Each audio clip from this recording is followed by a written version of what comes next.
New Karachi industrial area में मुबैना police मुकाबले में 5 डाकू मारे गए। एसएसपी सेंट्रल के मुताबिक मुल्जिमान के कब्जे से असलहा, कार और मोटरसाइकिल बरामद हुई। मुल्जिमान की शनाख्त नदीम, सरफराज, नवीद, आसिफ और गुलाम अब्बास के नामों से हुई। मुल्जिमान कार और मोटरसाइकिल पर सवार थे। डाकुओं ने 20 अप्रैल को ख्वाजा अजमेर नगरी में डकैती में मज़ाहमत पर दूध के ताजिर को कत्ल किया था। New Karachi industrial area police ने खुफिया इत्तला पर कार्रवाई की।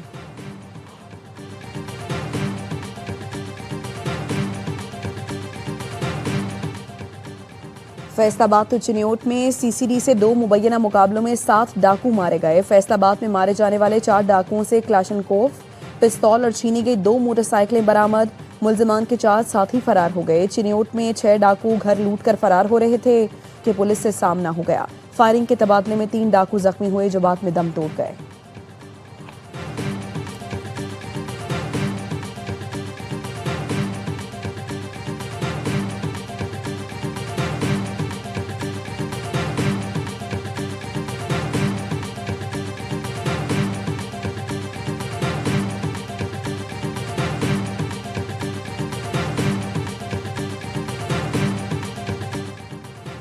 ईरान से जंग की हिमायत नहीं करता, मगर ईरान ने एटमी हथियार बनाने की कोशिश की तो संगीन मसाइल का सामना करेगा।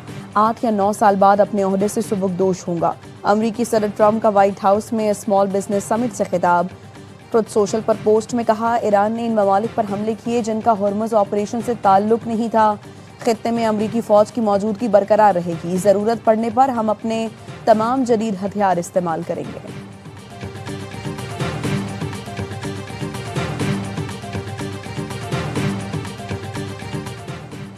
ईरान के वज़ीर ख़ारिजा अब्बास इराक़ची ने कहा है कि पाकिस्तान की मुखलिसाना कोशिशों से मुज़ाकरात आगे बढ़ रहे हैं। अमरीका बदख्वाहों की जानिब से दोबारा किसी दलदल में घसीटे जाने से होशियार रहे। खित्ते की सूरत हाल के पेश नज़र यही एहतियात मुत्तहिदा अरब इमारात को भी बरतनी चाहिए। समाजी वेबसाइट पर उन्होंने लिखा, प्रोजेक्ट फ्रीडम दरअसल प्रोजेक्ट डेडलॉक है। आपने हुर्मुज़ के वाक़यात से वाज़ेह है कि किसी सियासी बहरान का फ़ौजी हल मुमकिन नहीं।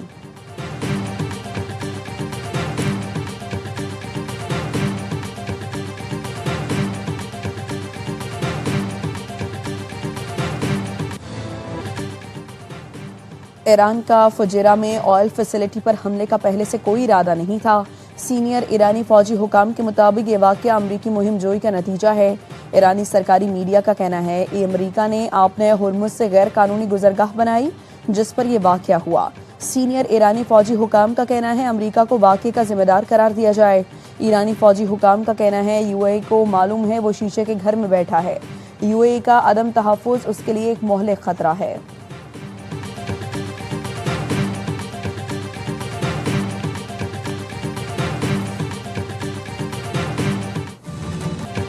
मुत्तहिदा अरब इमारात की फ़ज़ाई दिफाई कार्रवाई, ईरानी मिसाइल और ड्रोन हमले नाकाम। ईरान के 12 बैलिस्टिक, 3 क्रूज मिसाइल और 4 ड्रोन तबाह किए। मुत्तहिदा अरब इमारात की वजारत दिफा का कहना है फुजीरा में ऑयल इंडस्ट्री जोन पर भी ईरान ने ड्रोन हमला किया जिससे पेट्रोलियम इंडस्ट्री जोन में आग भड़क उठी। 3 भारतीय शहरी जख्मी हुए। यूएई का फ़ज़ाई दिफाई निज़ाम फ़ाल और ख़तरात से निमटने में मसरूफ़ है। आवाज़ें बैलिस्टिक और क्रूज मिसाइलों और ड्रोन्स को रोकने का नतीजा हैं। इससे पहले यूएई का कहना था ईरान ने आपने हुर्मुज़ में ड्रोन से हमारे ऑयल टैंकर को निशाना बनाया।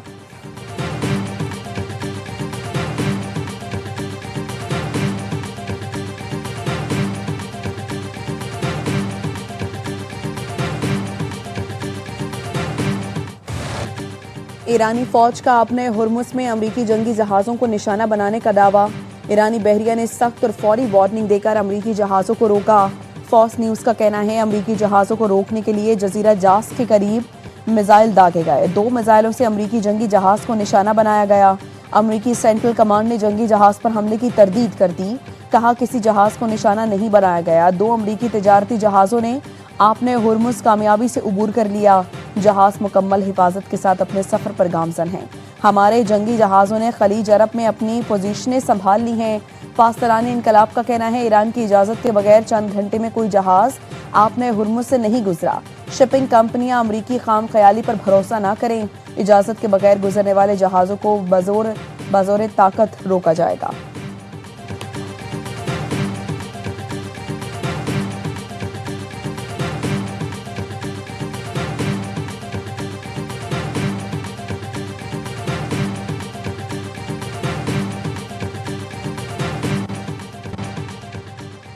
सऊदी वली अहद मोहम्मद बिन सलमान का अमाराती सदर शेख मोहम्मद बिन जायद अल नहयान से टेलीफोनिक राबता।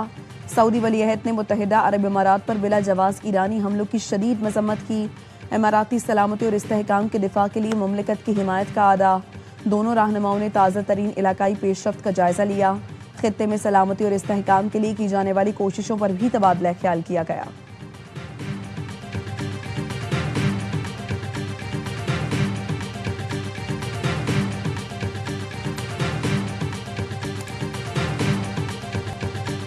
ईरानी जहाज टोस्का के हमले के 15 अरकान पाकिस्तान से ईरान पहुंच गए। ईरानी मीडिया के मुताबिक अमेरिका ने बहरी जहाज भी पाकिस्तान के हवाले कर दिया। ज़रूरी मुरम्मत के बाद जहाज ईरान को दिया जाएगा। नायब वज़ीर आज़म इसहाक डार कहते हैं अरकान को गुज़श्ता रात पाकिस्तान पहुंचाया गया था। अमले की वापसी ईरान और अमेरिका के ताउन से मुमकिन हुई, जिसको पाकिस्तान सराहता है। इसहाक डार और ईरानी वज़ीर ख़ारिजा का टेलीफोनिक राबता। अब्बास इराक़ची ने पाकिस्तान के तामीरी किरदार और मुखलिसाना सालिसी की कोशिशों की तारीफ की।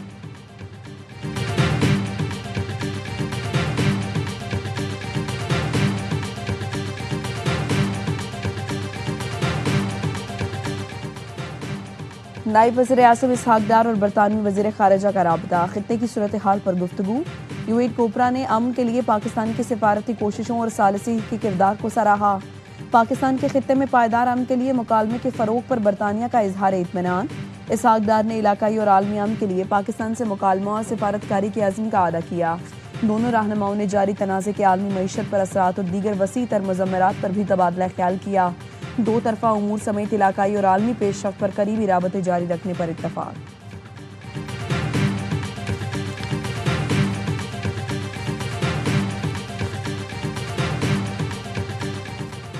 रूसी सदर व्लादिमीर पुतिन का यूक्रेन के साथ आर्जी जंगबंदी का ऐलान। पुतिन ने 8 और 9 मई के लिए बाज़ाबता तौर पर जंगबंदी का ऐलान किया।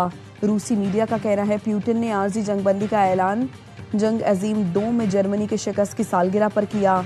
यूक्रेनी सदर ज़ेलेंस्की ने भी जवाब में जंगबंदी का ऐलान कर दिया। यूक्रेनी सदर का 5 और 6 मई की दरमियानी शब से सीज़ फायर का ऐलान। कहा इंसानी जानें किसी भी तकलीफ से ज़्यादा अहम हैं। यूक्रेनी सदर का रूसी क़यादत से जंग के खात्मे के लिए संजीदा इक़दामात का मुतालबा।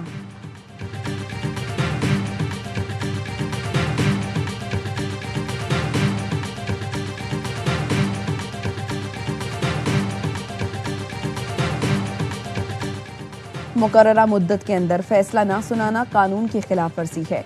वफाकी आईनी अदालत ने कई माह फैसले महफूज रखने और सुनाने से कबल लीक होने के खिलाफ फैसला जारी कर दिया। आईनी अदालत ने कहा हाई कोर्ट्स महफूज फैसला 90 दिन में सुनाने की पाबंद है।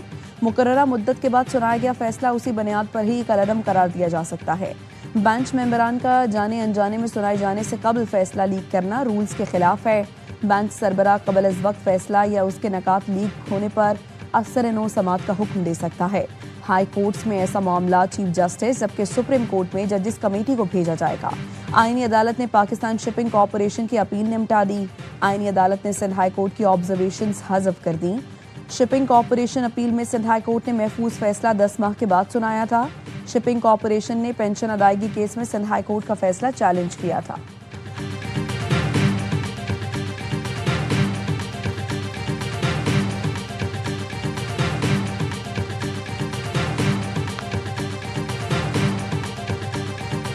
इस साल गर्मियां ज्यादा होंगी। In case of Pakistan we see that it's always a disaster plus, whether it's an incident of floods, heat wave, cyclones and other emergencies.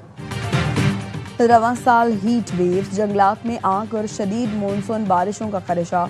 NDMA ने खतरे की घंटी बजा दी। चेयरमैन एनडीएमए लेफ्टिनेंट जनरल इनाम हैदर ने मीडिया ब्रीफिंग में बताया पूरी दुनिया को मौसमियाती तब्दीलियों का सामना है। जमीन के दर्जा हरारत में इजाफा हो रहा है। शिमाली इलाकों में शदीद गर्मी से ग्लेशियर्स पिघलने के अमल में तेजी आ सकती है। मौसमियाती तब्दीलियों से निमटने के लिए इक़दाम करने की ज़रूरत है। सबको किरदार अदा करना होगा। दर्जा हरारत में इजाफा दुनिया के लिए खतरा है।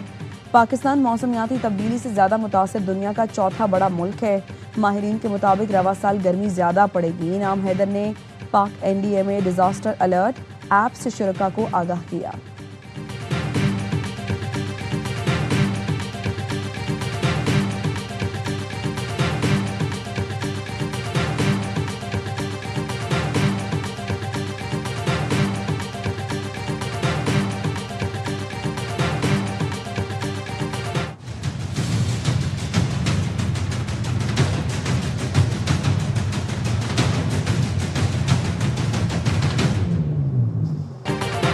कराची में गर्मी की लहर, पारा आज भी 40 डिग्री से ऊपर रहने की पेश गोई। गुज़श्ता रोज शदीद गर्मी से मुतासरा दर्जनों मरीज अस्पताल मुंतकिल हुए। शहरी गैर ज़रूरी तौर पर 11 बजे से शाम 4 बजे तक बाहर न निकलें। पानी और नमकियात के इस्तेमाल को यकीनी बनाएं, माहिरीन सेहत का मशवरा।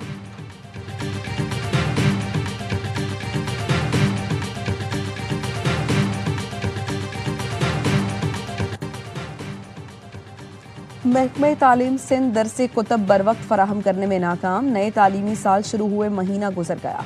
कराची के बाजारों में दरसी किताबें अब तक दस्तयाब नहीं। वालिदैन शदीद गर्मी में किताबों की तलाश में दरबदर भटक रहे हैं।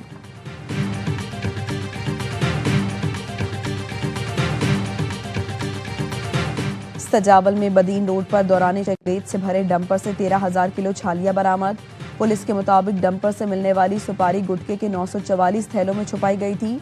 डंपर ड्राइवर दीन मोहम्मद को गिरफ्तार कर लिया। मफरूर मुलजिम शबीना बाजोड़ी के खिलाफ मुकदमा दर्ज कर लिया गया।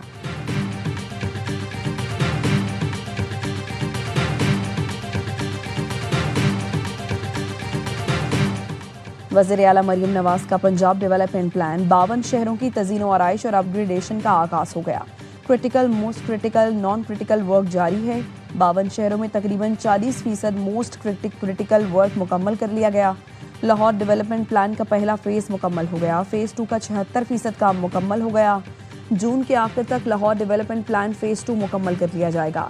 तारीख में पहली बार लाहौर की 16,410 गलियों की अपग्रेडेशन और ब्यूटिफिकेशन की जा रही है। 6 अरब 60 करोड़ मालियत की मशीनरी भी खरीदी गई। मरियम नवाज की ज़ेर सदारत पंजाब डेवलपमेंट प्लान की पेशरफ्त पर इजलास। वज़ीर आला ने पूरे सूबे के तरक्याती कामों का जायजा लिया। मरियम नवाज ने कहा, पंजाब की तरक्की का पहिया अब रुकने वाला नहीं।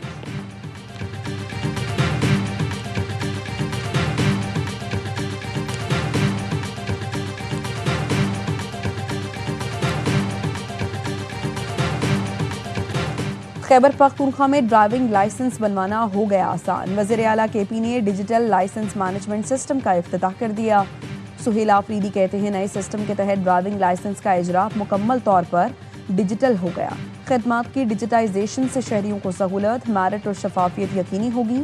वज़ीर आला को ब्रीफिंग में बताया गया, शहरी घर बैठे दस्तक ऐप और वेबसाइट के जरिए लाइसेंस के लिए अप्लाई कर सकते हैं।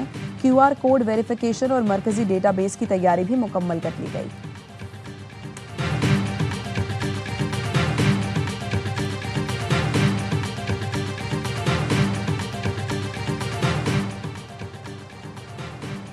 हैवी ट्रांसपोर्ट को सब्सिडी के लिए सूबों से जमा रकम मुकम्मल तौर पर खर्च न हो सकी। ज़राए का कहना है, वफाकी हुकूमत ने चारों सूबों से 42 अरब रुपए एक माह के लिए हासिल किए थे।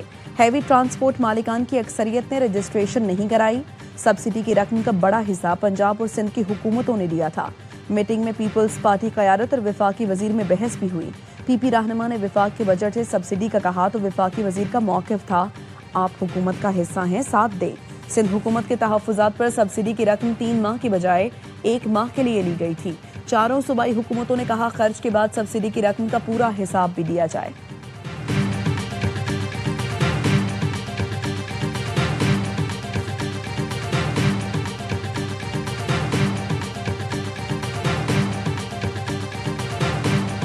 We are not a nation that compromises its sovereignty. We are a nation that rises again and again, stronger, prouder, and more united. Long live Pakistan! Pakistan, हमेशा जिंदाबाद। मार्का हक में पाकिस्तान की शानदार फतह का 1 साल। हुकूमत सिंध की जानिब से कराची में तकरीब का इनेकाद। बिलावल भुट्टो ने खिताब में कहा, मार्का हक में अफवाज पाकिस्तान ने मैदान जंग में दुश्मन को शिकस्त दी। हमारे सिफारतकारों ने सिफारती महाज पर दुश्मन का भरपूर मुकाबला किया। पाकिस्तानी कौम ने मिसाली इत्तेहाद, जज्बे और अज़्म का मुजाहरा किया। दुनिया को बता दिया, पाकिस्तान मजबूत मुल्क है, कभी सरेंडर नहीं करेगा। वज़ीर आला सिंध मुराद अली शाह ने कहा, भारत समझ रहा था पाकिस्तान कमज़ोर मुल्क है और दुनिया से कट चुका है। मुसल्लह अफ़वाज ने भारत को ऐसा जवाब दिया जो वो हमेशा याद रखेगा। सीनियर वज़ीर शर्जील मेमन ने कहा, जंग के दौरान भारतीय मीडिया ने मुसलसल झूठ का सहारा लिया। पाकिस्तानी मीडिया ने हक और सच सामने रखा, दुनिया को हकीकत से आगाह किया।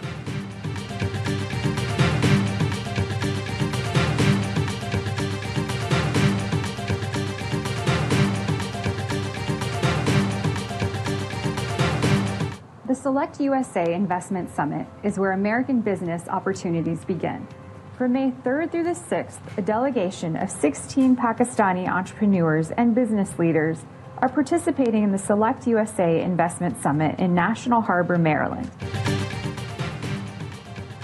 पाकिस्तान और अमेरिका के ताल्लुकात की बुनियाद मजबूत मुआशी रवाबित पर कायम है। अमरीकी नाज़िमुल उमूर नेटली बेकर कहती हैं अमरीका में सरमायाकारी के मौके सेलेक्ट यूएसए समिट से शुरू होते हैं। 3 से 6 मई तक जारी समिट में 16 पाकिस्तानी शख्सियात शिरकत कर रहे हैं।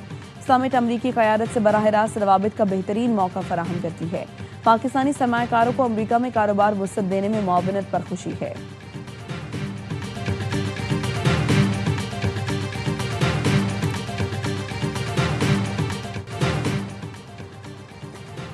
हक है हम, मार्काए हक हैं हम। मार्काए हक का 1 साल मुकम्मल होने पर याबाई न्यूज़ ने खुसूसी नगमा जारी कर दिया। नगमे में दिफाए वतन के लिए पाक फौज और अवाम के बेमिसाल इत्तेहाद, जज्बा हुब्बुल वतनी को खिराज तहसीन पेश किया गया। वतन की खातिर जान हथेली पर रखकर दुश्मन का गुरूर खाक में मिलाने वाले गाजियों को सलाम और अर्ज़े पाक पर जान निछावर करने वाले शोहदा को खिराज अकीदत पेश किया गया। मार्काए हक में पाकिस्तान ने अयार दुश्मन को न सिर्फ जंगी महाज बल्कि सिफारती और मीडिया के महाज पर भी शिकस्त फाश दी, जिसको न सिर्फ दुनिया बल्कि भारत के अंदर से भी तस्लीम किया गया।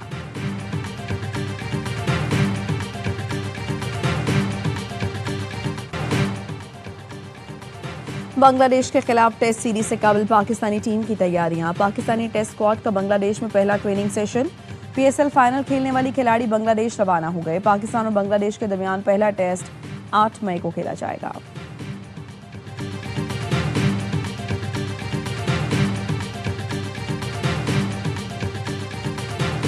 और कराची में गर्ल्स इन ग्रीन की शानदार परफॉर्मेंस, जिम्बाब्वे को 168 रन से आउट क्लास कर दिया। पहले वनडे में पाकिस्तानी जिम्बाब्वे के खिलाफ रिकॉर्ड 330 रन का टोटल बनाया। सदफ शम्स 2 रन की कमी से करियर की पहली सेंचुरी मुकम्मल न कर सकी। सिद्रा अमीन, गुल फिरोजा, नाजिया अलवी ने निस सेंचुरियां बनाई। हदफ के ताक़ुब में मेहमान टीम 37वें ओवर में 162 रन पर ढेर। Sadaf Shams player of the match करार। दूसरा वनडे बुध को खेला जाएगा।